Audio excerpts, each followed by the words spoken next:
السلام علیکم، میں ہوں رضوان اشرف۔ 27ویں آئینی ترمیم اس وقت گلے کی ہڈی بنی ہوئی ہے، درد سر بنی ہوئی ہے، وبال جان بن چکی ہے، کیونکہ اس کے نتیجے میں جو پاکستان کے اندر عدلیہ کی صورتحال ہے، عدلیہ کے جو معاملات ہیں بہت زیادہ خراب ہو چکے ہیں، اور حالت یہ ہو گئی ہے کہ اب ججز ایک دوسرے کے سامنے آ گئے ہیں، ججز ایک دوسرے کو پٹیشن، ایک دوسرے کو نوٹس بھیج رہے ہیں،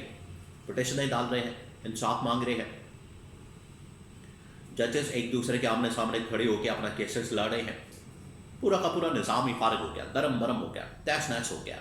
زمین بوس ہو گیا، کیونکہ یہ 27ویں آئینی ترمیم اصل میں فساد کی جڑ ہے، جس کے بارے میں کہا جا رہا تھا جتنے میں آئین اور قانون کے ماننے والے، آئین اور قانون کے مطابق کام کرنے والے سیاسی جماعتوں کے اندر بھی، ایون کہ نون پیپلز پارٹی جنہوں نے اس ترمیم کو ووٹ دیا، آئین اور قانون کے ماہرین اور عالمی ادارے اس کے اوپر اپنی تشویش کا اظہار کر رہے تھے، لیکن کوئی بھی اس کو مان نہیں رہا تھا، اور عمران خان نے بتا دیا تھا کہ یہ بڑی خطرناک صورتحال ہے، اس کی وجہ سے پاکستان کے اندر ادارے آمنے سامنے ہوں گے، شخصیات آمنے سامنے ہوں گی، اور اس کا حل نہیں آپ کو نظر آئے گا۔ آج وہ سچویشن ہوگی۔ اسلام آباد ہائی کورٹ کے اندر کیا ہوا؟ آنکھیں کھولنے کے مترادف ہے، آنکھیں کھولنے کے لیے کافی ہے، اگر سمجھ آتی ہے، اگر یہ لوگ سمجھدار ہیں، سمجھنا چاہتے ہیں تو یہ واقعات کافی ہیں،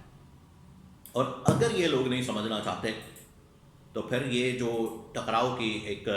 فلیش کی سچویشن آ رہی آگے وہ بڑی خطرناک ہے۔ اس کے بارے میں بڑی اہم ترین معلومات، 27ویں یعنی ترمیم، عمران خان کے احتجاج کی کال اور پی ٹی آئی کی کال، اس کے بارے میں کچھ اہم ترین معلومات، پی ٹی آئی کے اندر کے معاملات، کچھ اہم ترین انفارمیشن میرے پاس موجود ہے، ایک ایک کر کے میں آپ کے ساتھ شیئر کرتا ہوں۔ دیکھیں، پی ٹی آئی کی اس وقت ایک نئی تنظیمی کمیٹی، پولیٹیکل کمیٹی، سیاسی کمیٹی بنا دی گئی ہے، آج بھی پی ٹی آئی کے اندر اختلافات موجود ہیں، آپس میں ان کی لڑائی جھگڑے، ایک دوسرے کے اوپر الزام تراشی، باتیں، وہ تمام چیزیں ہو رہی ہیں جس کو کنٹرول کرنے کی ضرورت ہے۔ اگر یہ کنٹرول نہیں ہوتی،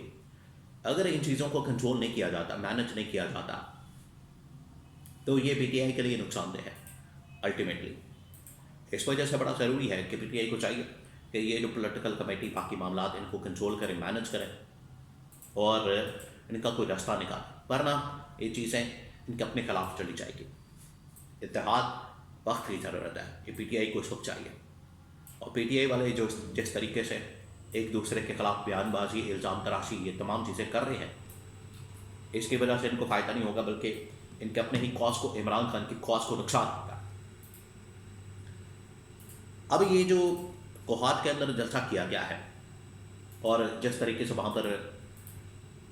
ان کے رہنماؤں نے تقریریں کی ہیں، انہوں نے وہاں پر جس طریقے سے میسج دیا ہے، پیغام دیا ہے، اور یہ بڑا کیٹیگوریکلی پیغام گورنمنٹ کو، اسٹیبلشمنٹ کو دیا گیا ہے، اس سے واضح ہوتا ہے کہ خیبر پختونخوا کا جو چیپٹر ہے پی ٹی آئی کا، وہ تو کم از کم ڈٹا ہے، عمران خان کے نظریے کے اوپر کھڑا ہے۔ باقی جو لیڈرشپ ہے اس کو بھی اس کے اوپر آنے کی ضرورت ہے، اس سوچ کے ساتھ، نظریے کے ساتھ، اس اپروچ کے ساتھ، تاکہ جو معاملات ہیں وہ آگے بڑھائے جا سکیں اور تحریک چلائی جا سکے پاکستان میں، جو ان کی سوچ ہے، جو عمران خان کی سوچ ہے۔ لیکن اگر یہ آپس میں ہی ڈیوائڈ رہیں گے، آپس میں ان کے اختلافات ہوں گے، لڑائی جھگڑے ہوں گے، یہ سیاسی کمیٹی، یہ عہدے، یہ ٹکٹیں، یہ باقی چیزیں، تو ان کو بھی یہ نقصان ہوگا۔ اب آ جائیں 27ویں آئینی ترمیم پر۔ 27ویں آئینی ترمیم جو کہ پاکستان کے اندر کچھ عرصہ پہلے کی گئی ہے، وہ اس وقت درد سر بن چکی ہے، اور اس کی وجہ سے بڑے مسائل پیدا ہو رہے ہیں۔ اب اسلام آباد کے اندر ایک بڑی دلچسپ صورتحال پیدا ہو گئی۔ آپ ذرا اندازہ کریں، آپ لیول چیک کریں کہ کس طرح سے اسلام آباد ہائی کورٹ کے اندر معاملہ بنا، صورتحال بنی، سیناریو بنا۔ آپ سیناریو چیک کریں، سین چیک کریں، یہاں سے آپ اندازہ کر سکتے ہیں کہ 27ویں آئینی ترمیم کی وجہ سے پاکستان کے اندر حالات کیا بن چکے ہیں۔ وہاں پر چیف جسٹس ہیں سرفراز ٹوگر، ان کے ساتھ ایک اور جج، 2 رکنی بینچ بنتا ہے، جسٹس اعظم خان، وہ بینچ سماعت کرتا ہے جسٹس طارق محمود جہانگیری کیس۔ طارق محمود جہانگیری وہاں پر عدالت کے اندر پیش ہوتے ہیں سرفراز ٹوگر کے سامنے، اور یہ ججز اسلام آباد ہائی کورٹ کے ہی جج ہیں جسٹس طارق محمود ذاکر، جن کی اس وقت ڈگری کا کیس لگا ہوا کہ ان کے پاس جعلی ڈگری ہے یا 2 نمبر ڈگری ہے، اور وہ انصاف مانگ رہے ہیں، اور چیف جسٹس سرفراز ٹوکر کے پر اعتراض کر رہے ہیں کہ آپ یہ کیس نہیں سن سکتے کیونکہ آپ کے خلاف میں نے پٹیشن ڈالی ہوئی ہے سپریم کورٹ آف پاکستان میں، لہٰذا آپ اس بینچ سے الگ ہو جائیں، اس کیس سے الگ ہو جائیں، لیکن وہ نہیں الگ ہو رہے، وہ ادھر ہی بیٹھے ہیں، ڈٹے ہیں، اور وہ کہہ رہے ہیں نہیں میں نے 3 دنوں کے اندر 4 دنوں کے اندر فیصلہ کرنا ہے، نہ ٹائم دے رہے ہیں، نہ موقع دے رہے ہیں، نہ کسی کو صفائی دینے کا موقع دے رہے ہیں، نہ کسی کو وقت دے رہے ہیں۔ تو جب ان کے اپنا مفاد ہوتا ہے تو تب اس طریقے سے ٹرائل کو چلایا جاتا ہے، ایسے اسپیڈ آف اسپیڈ دنوں کے اندر، 24 گھنٹوں کے اندر، اور جیسے ہی کسی مظلوم کا جینون کیس سامنے آتا ہے تو پھر تاریخ پہ تاریخ اور تاریخ پہ تاریخ۔ یہ ہے وہ 27ویں آئینی ترمیم جو کہ اس وقت پاکستان کے اندر جتنے بھی آئینی قانونی ماہرین ہیں